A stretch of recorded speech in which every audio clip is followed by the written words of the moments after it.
Hi, we're in the bean den in my backyard. And this is where I want to do my keynote if I can't be there with you. The function of a conference keynote, so far as I can tell, is to support peer bonding by giving the audience a shared something to critique, envy, or admire. Someone vaguely familiar goes on a bit too long about something edifying because of the relational buzz that arrives, the sense of occasion. We've gathered here today, and now it is my great pleasure to introduce you. Keynotes are more hospitality than pedagogy, conjuring belonging and lassoing a gathering. But what could this begin? I began so many different papers that never got beyond describing the misery of starting them. I wrote and rewrote an almost clever bit, but I don't want to explain Sedgwick's take on Klein's take on why academic writing feels terrible most of the time, but especially now, because you're just as likely to already know them better than me, and we both know that citing theory can sometimes be a way of hiding.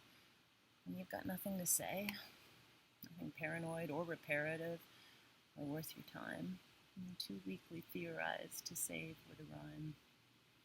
And what if you haven't read Sedgwick, and now I've just made you feel small?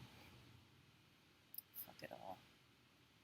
I was going there because fear is and was pressed up in my face, and if I could just get a wedge of theory in there, someone calm and clever might explain why explanation is part of the problem, and how this fracturing, drifting apart trope might be moving towards play and pleasure and hope.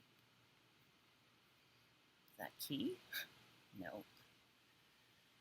It's weird not to see you looking at me, to accept the sadness of not quite connecting digitally. I used to think maybe one day I'll be asked to, but probably not. And now I need loaves and fishes of original thought, or how to turn Ottawa ethnographies into PPE, or whatever else you're hoping to hear from me. I forgot my own title. Salvage, reclamation, writing.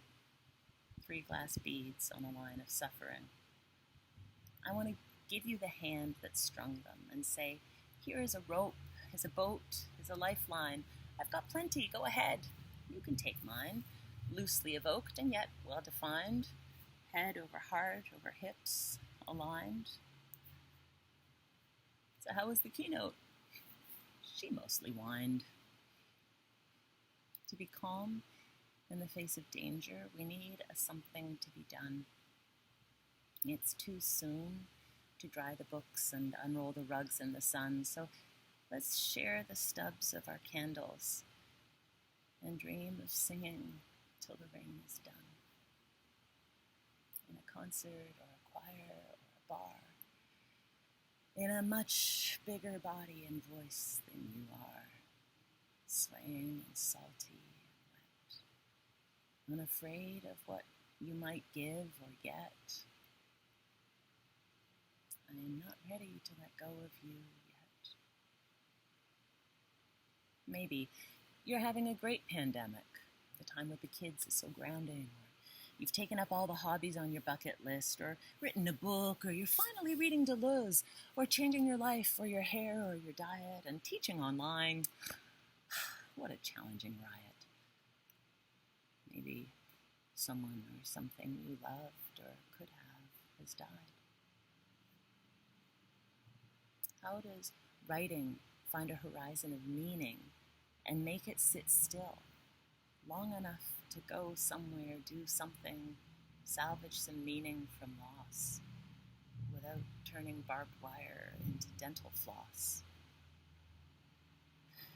Maybe this is the rest in the song, a pause in representation's long soliloquy.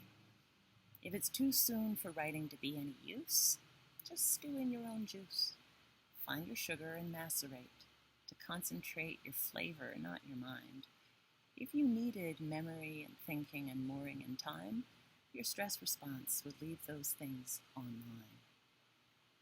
Whatever is available will be what you need to get by. I can't find a pulpit of expository prose, but I'll whisper a word in your ear to see what it grows. Through a keyhole, I'll pass you a note. I was thinking of this keynote after supper one day with the kettle in my hand. Whoosh of fear. Hello, fear. Why are you here, fear?